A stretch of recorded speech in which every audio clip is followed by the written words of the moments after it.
You're listening to The Young, where young people have real conversation on how to live a life worth living.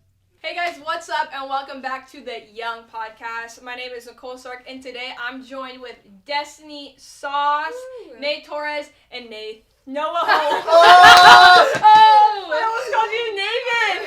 Hey, run that back. Run that back. Hey guys, it was an honor. It was an honor, like being here on the podcast, but I gotta go. No, that was my fault. It's Noah. I promise I know him. I know him.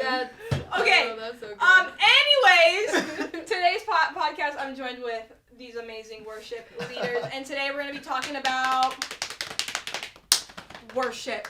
But before we get started, I thought this would be a fun little game. Since we're all worship leaders here, and we all sing very well, I thought that we could play a fun game called Finish the Lyric. Okay? So we all lead these songs every week, so I figured y'all should know these songs. These are not Is it like a competition, or are we going? yeah, I want to know. I want to know who knows the lyrics more. Okay, ready? So I'm not gonna sing it because I don't want to I haven't fully prepped, you know. Okay. But let me ask these questions or these lyrics. Okay, ready? The first lyric. This one's, I'm starting really easy. Wait, are we going in order or? Nope, whoever can get it right. But when I'm done, okay? You start when I'm done, okay? And now my shame is gone.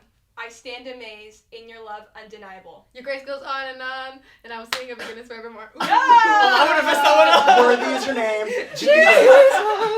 Okay, Destiny with point. Woo! Oh, it's a Shucks. competition. Okay. You're going down. Oh, this one's so easy too. I should have done harder ones. Okay. Ready? Okay. Who rules the nations with truth and justice? That's like the sun and all of it. That's so. I was gonna say Yes! who makes the orphan. Me too. Okay, That's I'm all I gonna could give think you about. that, but I was like, y'all were seeing it earlier. Okay, Destiny. 2-2. Thank you. Yikes. All right. Okay, ready? You stood before my failure. Eternity in your hands. Nope. What? Wait. No. Nope. Wait. You stood before my failure. And carried the cross for my shame. Yes. Oh my God. Oh. I almost lost my job right there. 2-1. Nathan I Torres. Oh no, he's catching up. I'm Okay. sorry. 0. I just. All right, I've got 2 more. If you get this right, you can tie it. Okay. Okay, ready? If I get it right, does it count as If I 3 get it points? right, I win. Does it count as 3 points? I think so. Here goes. You wipe away all the tears. Is that a worship song? Yup. Wait, can you sing it? Nope. Wait. You wipe away all the tears. That's. Wait. Okay, I'll give you the next side. Ready? You wipe away all the tears. You mend the broken heart. You're the answer to it. Oh wait. Yes. Nice. Oh dang. All right, 2-1-1. So we have to do Wavemaker. 2 more. If one of them, you have to get this right to win. That was so hard. Okay. Okay. Yeah, I was like, what is that? Here it is. This is the last one. You are all that I need. The most beautiful. No, I knew it. I knew that Oh one. yeah. And the winner to finish the lyric is Oh. Destiny. Woo! Honestly, that was pretty good. That's hard. Ooh. I wouldn't have gotten any of those. Okay, in all seriousness, let's dive into these questions. I'm really, really excited.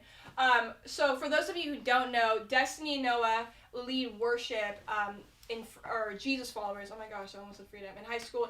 And Nate, you used to do worship for J12, I believe, in a little bit in junior high, right? Okay, so y'all are worship leaders. The first question I want to answer is, a lot of people think worship is just singing on stage or it's just singing. Talk to me a little bit of why worship is more than just singing and how worship is actually a lifestyle.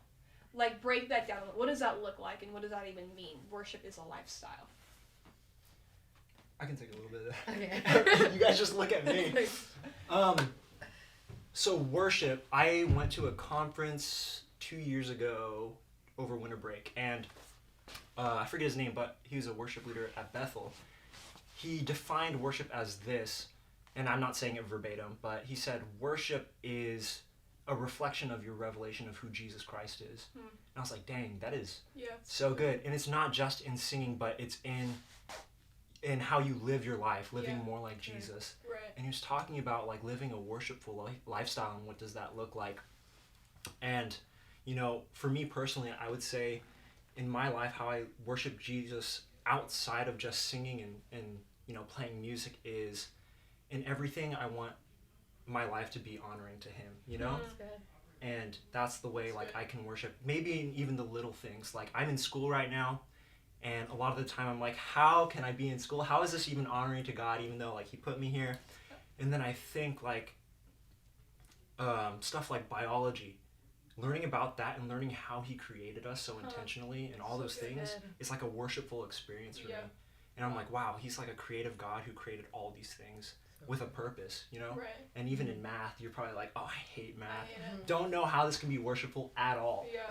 But I think math gives us like a look at how orderly he is and how purposeful he is with things, Wow. So That's just, I've never That's good. looked at school subjects and put it like that. I like that. I do want to ask this question, and anyone can answer this. So worship, a lot of people probably think, man, you guys just worship on stage, and that's about it. Like you come to church, you lead 5 songs, and then you go home and you don't do it. Like, what does worship look like to you in the sense of, does your private life reflect what you do in public? And I know Destiny personally, so I already know that's a yes. But kind of explain to us maybe a little bit of why it's so important that your private life has to match your public life. Well, in like a not spiritual way, let me explain it this way. Like if you're a football player, you have those training days. You're training all day, every day. You're working out, going to the gym, like you're practicing plays with your teammates so that when you have game day, when you're on the field, you're ready to go. You're not going to wait an hour before, Right. you go to the game and expect to win. Right. Just like when you go into battle, like when you do things like that, it's all about preparation in the heart and what you do. So for me personally, it's like a heart posture. Like you said, you're grateful. When you're grateful for something, you treat it differently, you act differently. And so for me, I just love spending time singing out. Like I lead, and how I do things during the day, that's not just singing, that expresses worship to God. Like am I washing the dishes with the positive attitude? Am I cleaning with a positive attitude? It's not just, I'm going to be this good person on stage on Sunday night. Like, no, I need to have that heart of gratefulness to Jesus when I'm doing the ordinary things. And that doesn't mean like it's perfect all the time. Like sometimes I'm like, I don't want to make my bed today, but it's like I'm going to do it anyway because I'm grateful for what I have. I'm grateful for everything. And so I think just having those little things that you're doing during the week preps you for that Sunday night. That's not just singing. I heard this quote from Christine Kane, Love her. and she's like famous for saying this quote. And she goes, if the light that is on you is brighter than the light that is in you, then the light that is on you will destroy you. A lot of people crave the light on them. What does it look like for you guys when the light is on you guys? How do you guys deal with all of that? Is it something where you're like, oh, this is awesome, or it's like, no, this is kind of where just God has placed me? And like, how do you maneuver through all those things? And when people come up to you guys and they're like, hey, you sound so amazing, you're so awesome. Like, how do you reflect all that back up? yeah. Can I take that? Yeah, I have like a story. I have a story. Okay. So, great question. So when I first started playing guitar in a worship team for the high school team, this is when I was in like junior high, 7th grade. And I was like, oh man, I'm in junior high and I'm leading worship. I'm playing guitar for the high schoolers. That's like so awesome. And I thought I was like so cool. And I remember one night, we were doing worship and I was standing there like doing a bunch of solos and I'm like, I am so awesome. And then afterwards, like I felt the Lord speaking to me and he's like, I never want you to worship like that again. Wow. And I'm like, what do you mean? Like that was so cool. Like I played every part right. I did everything. It was awesome. But then he said that wasn't worship. You were focused so much on yourself. So good. And that's not what I put you there for, Yeah. He didn't put me there to elevate myself. So good. He put me there so that I could show people his glory and what he can do. Yeah. And then I was like, wow, like I feel really bad because like, Lord, I had no idea, and that changed my heart to how I see like being on stage. It's not like I got there because I'm good enough. I got there because the Lord has placed me That's there. it. You know. Yep. Yep. So That's really good. Yeah. Like how you said when people like come up to you, things like that. Yeah. Like it. I don't know what's her name. Brooke. She's from. Oh, Brooke. yes, yes. I don't know how to say her last Linger. name. Lingerwood, something like Yeah, that. She she's said it's so awesome. beautiful, but Hey, shout out. she. Hi. Okay. So nervous. Hi. She takes. I was listening to a podcast one day, and she said that she takes all the compliments people give her, because it's true. Like when God moves, people do like say, "Hey, great job," or Yeah. you sounded great. Or when you play other places, like they compliment you. Yeah. But the easiest thing that can happen is for you to become prideful. And the Bible even says, like, love is not boastful. And so for me, like, once I listen to this podcast, she just says that she takes everything that people, like, commend her for or congratulate her for, and she just gives it to God and says, like, wow, like, I'm here because of you. Like, you Right. deserve all the glory, you know? Right. So good. Like in this life, I don't want to receive like any glory for me, because this Yeah. is not about me, you know. Yep. What I do in the ministry I'm in, it's to bring him glory, and it's to show Yeah. other people, hey, there's a real God that loves Yeah. you. Like, just worship him, just press Yeah. in. And especially on stage, I think it's happened twice. Like, we have Sunday night services. If you don't go 6 Plug. p.m. Rock Plug, Anaheim. plug. Jesus But followers. I've looked over at Noah and I'm like, oh my God, like, do you see this? I'm like, kids are like, lives are changing, people are being healed, and it's nothing we're doing. Right. It's because God is moving. And I Yes. think it's So having that true. heart posture of like, hey, this isn't about me. This is Yeah. about giving you the glory, and this is about you Yeah. coming and you moving and Yeah. you healing people Yeah. and you speaking words. So that's how I just. I love it. You've mentioned heart posture a lot Mm-hmm. and lately in this conversation. What does that look like for you? Like, I think for me, I don't lead worship, by the way. It's just a joke. Nor do I sing well. But don't tell that to my friends. Heart posture. I think it's so important for us to get our hearts right. Right? Like, how do you get your heart right? Like, what things do you do to where you're like, man, God, I'm dealing with pride. I'm dealing Yeah. with the attention, and I want it. And how do you adjust? Like, what does that look like for y'all to just adjust and say, okay, no, God, this is what it's about you. But I think we can be honest and say, like, all of us here, we've dealt with pride. We've dealt with things of like, God, look how awesome. Noah, you just said it. But how do you adjust back to it? Because there's nothing wrong with making those mistakes as long as you're like, you realize it and you adjust it. How do you guys adjust? Well, Nathan, I'll take it. yeah. For me, I think,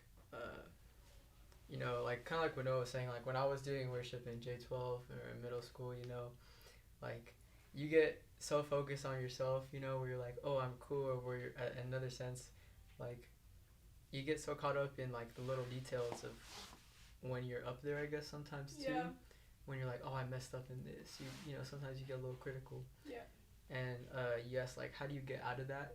How do you reposition yourself? And I really think it's keeping the perspective of the fact that like what they've been talking about, the hot posture, who placed you there? So good. Like the most important thing about a gift that you're given is every time you use the gift or look at the gift, you always are remembered about the giver.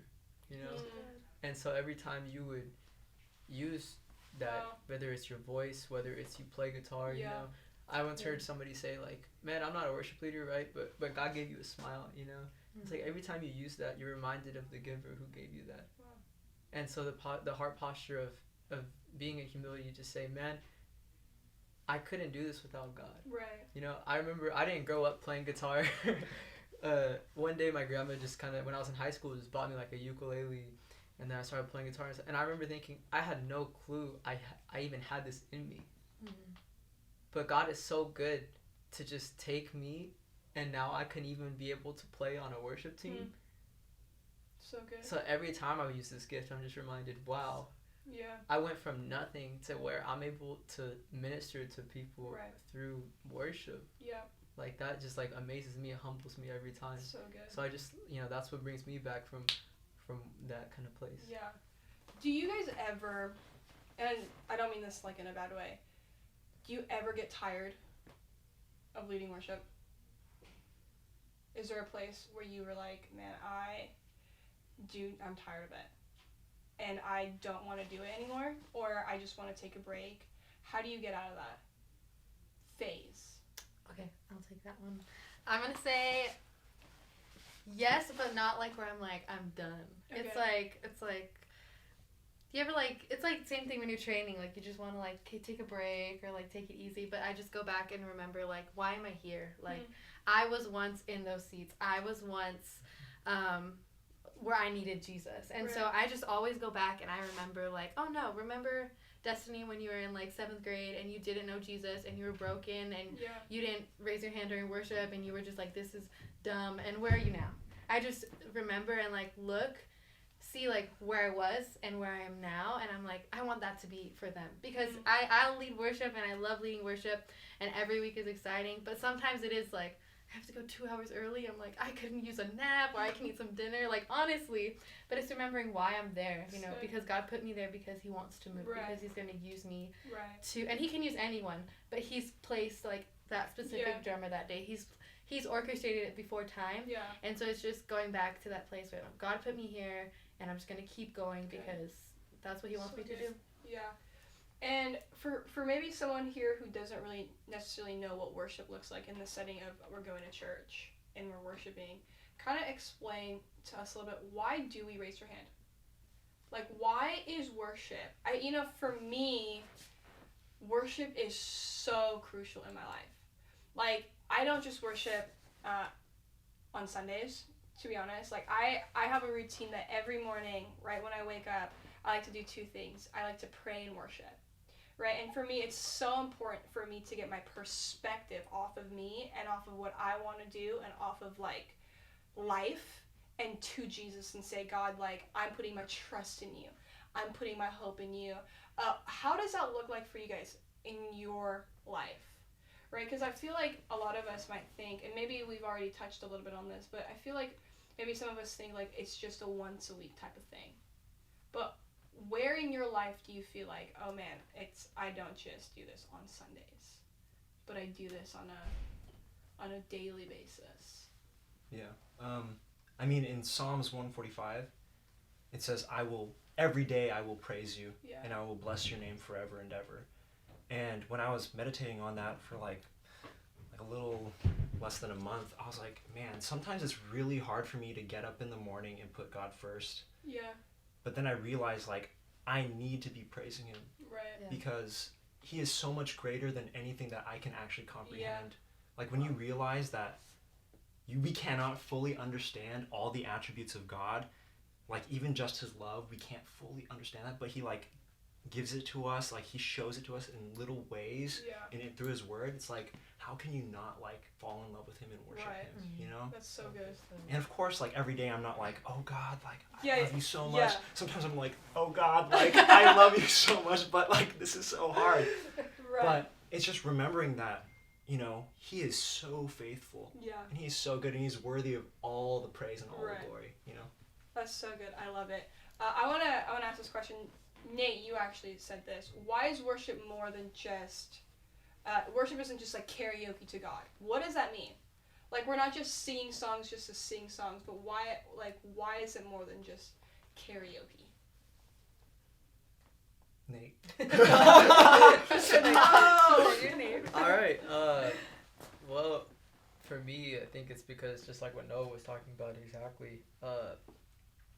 It goes beyond yourself, you know, like, I look at it this way, like, the most popular songs on the radio, no matter what genre you pick, there's always a love song in that genre. You know what I mean? Why? Because the way those songs are written are in a way that you can articulate how you feel through the words that you're given. And for me in my life, like, God has done some amazing things, and sometimes I want to be like, God, you're awesome. But that's all I could say, because that's all I would know how to say. But these worship songs give me the ability to articulate it in the way that I feel in my heart. That's so good. You know, like, there's like so many different songs, like, this one where it says like I'm gonna see a victory, right? Right. Because like it will like hit the power like is in your hands. Like Yeah. of course like I just totally butchered the lyrics to that song. You know that's why I didn't win that game. But like Clearly. the point of what I'm trying to say is like that I'm telling God that I have faith in you that you're gonna provide the Wow. victory Yeah. for Yeah. me. Wow. And I wouldn't know how to say that because I don't have the whole Bible memorized. Yeah. But these songs will allow me to articulate how I Hmm. feel towards God Hmm. because I know that I have that faith in Him. Yeah. That's so good. I want to ask y'all this question. Worship is so pivotal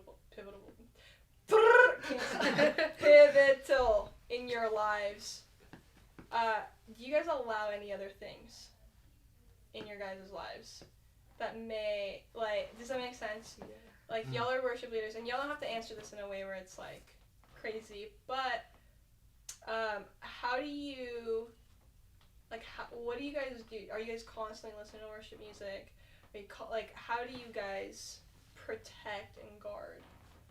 I think this is just a question more for it's not just worship leaders. I think this is a great question for anybody. The importance of guarding your heart. But what about you guys? How do you guys go through that in a culture where music Yeah. is so big and every artist is like releasing new music all the time? How do you guys? Well, I used to be like, how can I listen to only Christian music? Like, there's no way I can only listen to Christian music, but I found recently that I'm not listening to the music just because it's music. I'm listening because it's allowing me to worship. And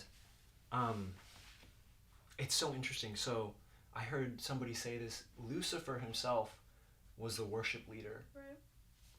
up there, you know? Yeah.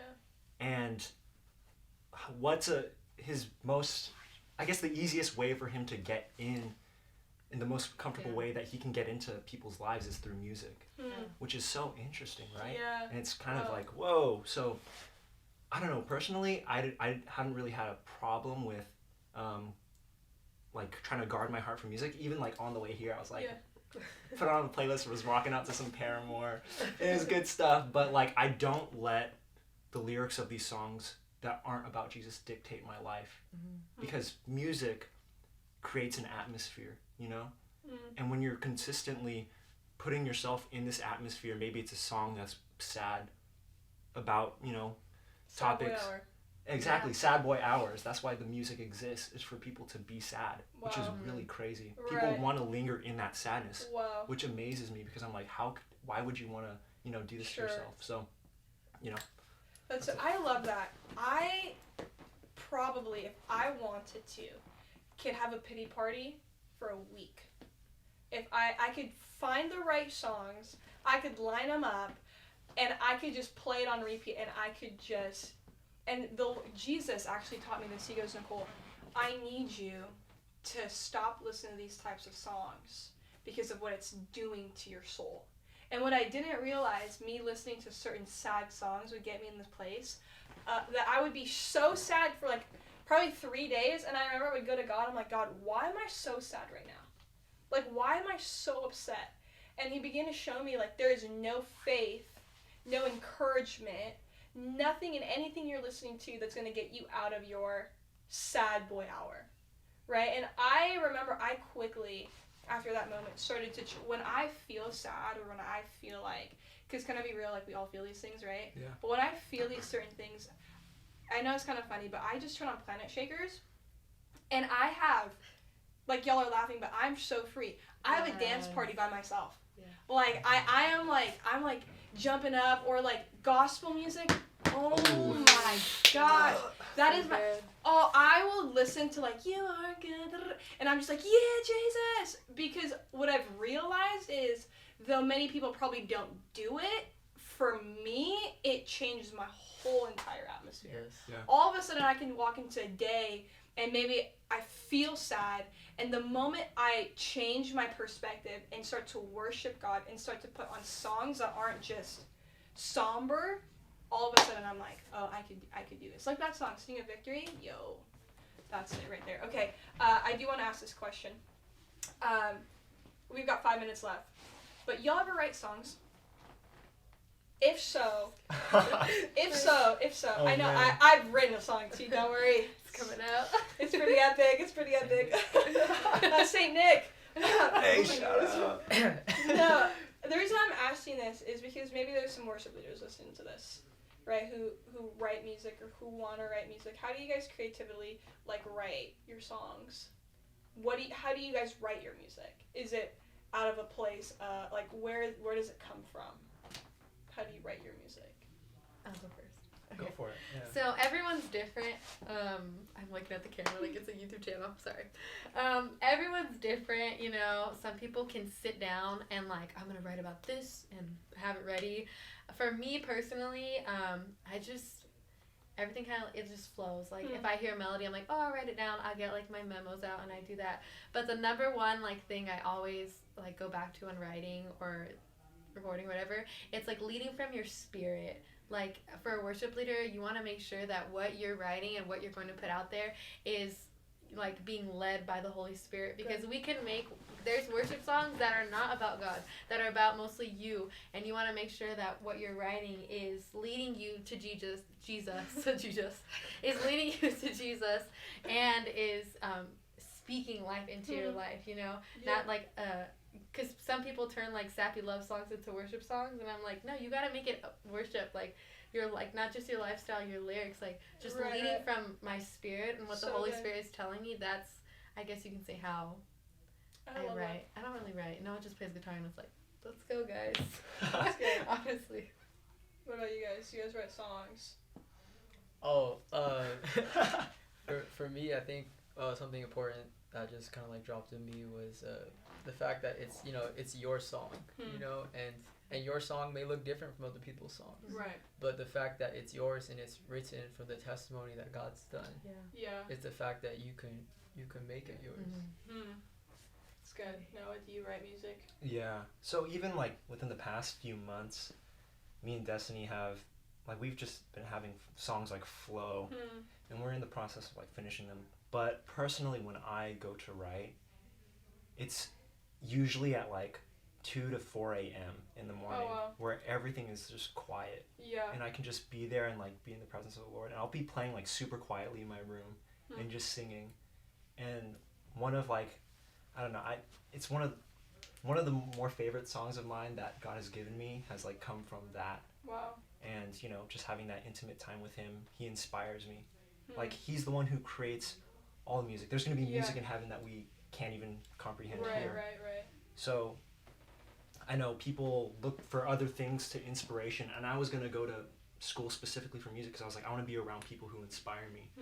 But then I was I was taken aback, and I was wait, it's the Lord who creates all this stuff. Yeah. And He's the source of all the inspiration. That's so good. So good. That's so good. Hey, before we conclude, we like to do this thing, and it's just your last 30. Okay, so you've got 30 seconds to tell those who are listening one last thing, okay? So we used to start with the person sitting there, but it just didn't turn out well. So I'll start. Oh man, I'll nervous. start, And and then then we'll go it'll go myself, Destiny, Nathan, and And Noah. Nathan and then Okay, our last podcast with Nathan, there was another Nathan. So it just... This is Nate. No, his name is Nathan Torres. Anyway, so the last. Anyways, My okay. last 30 Last is 30, not last mine. 30. As you can tell, we like each other. Kind of. No, I'm kidding. Love y'all. Hey, okay, so my last 30 is this. Oh my gosh. Start the timer. Okay. I would say, oh my gosh, this is so hard. That worship from oh gosh, that's awful. That's awful. No. Oh my gosh, that's 15 seconds left. 17? My last 30 is this. Love God and love God because He loves you, and don't take it so seriously, but also take it seriously because God is good and He loves you and He's for you. And I've got 3 seconds left, and that's all I've got. Destiny. That wasn't even good. Wait, I have time It's to think. love Okay. God. Okay, so my last 30 would be, you're not a robot. You can talk to God, you can sing to God, you can vent to God. And when you're going through your day, just remember He's there for you, and that in a form is a way of worship because you're turning to Him instead of turning to other things. And then, yeah, Jesus loves you. Okay. I said that. This Oh, is that was nerve good. wracking. Nathan. Nate. kind of like what Nicole said, worship changes an atmosphere, and what we've been talking about this whole time, worship is a lifestyle, which means that the way you work can change an atmosphere. Ooh, So, that's good. All right, Noah. Bro, you got like 15 seconds left. So does that mean I get like 45? No, you got 30. Oh, jeez. Oh, I'm nervous. I had something I was going to say and I totally forgot. But 26. let's see. Again, worship is it's not just singing. Yeah. Worship can be transferred into how you live your life. So good. And worship is something that we do as personally with us and God, and in community. Good. So the way you treat others and the way you look at them and the way that Yeah. you talk to them can also be like worshipful to God, you know? You want to be honoring to him. So good. I love it. Well, hey guys, thank you so much for joining us on today's episode. So glad I get to worship alongside you guys and live this awesome life with you. But as for now, that is it for today's podcast. You already know we have podcasts every single Friday, so we'll see you next week. Bye. Whip Nene. with Nene. Oh.